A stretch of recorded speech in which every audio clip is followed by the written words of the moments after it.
তো পেয়ারা কিন্তু অলরেডি ওর হাতে চলে এসছে, এবার হচ্ছে আমার খাওয়ার পালা। কেমন কেমন বানিয়েছে? ভালোই মাখছে, ঝাল ঝাল করে ভালোই। ভালোই লাগছে। ভাগ্যিস বললি কাশুনিটা দিতে না, নাহলে গ্যাস হয়ে যেত পুরো। দিয়েছে কাঁচামাল বললি যে দিতে না, পুলিশও আইনে দিয়েছে। ওটা খেলে তো গ্যাসই হয়।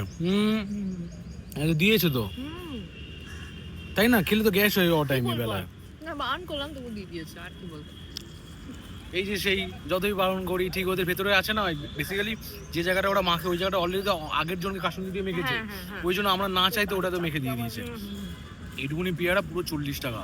কি বলবো, ওরা ইচ্ছা করে সবসময় বড় বড় রাখে, জানে কেউ নেবে না ছোটটা। হ্যাঁ সবসময় ওই কম করে, হ্যাঁ 300 200 মানে পেয়ারা দাম হলো বললো 20 টাকা শ। তাহলে এটা হয়েছে 200 গ্রাম প্রায়, তো 40 টাকা নিয়ে নিয়েছে। একটা পেয়ারাটাকে ওরা রাখে হলো তোমার 200 থেকে 300 400 এরকম বড় বড়, ছোট রাখেই না যাতে লোকে বেশি না। 40 টাকা 50 টাকার নিচে যাতে কেউ পেয়ারা একটা না নিতে পারে। সবই মানে কি বলবো, এটাও এক প্রকারের, কি বলবো আর কে জানে। বললাম এটা ছোট্ট থেকে বার করো একবার, এইটুকু না 40 টাকা কিন্তু কি খুব গায়ে লাগে এটাকে, দেখছো।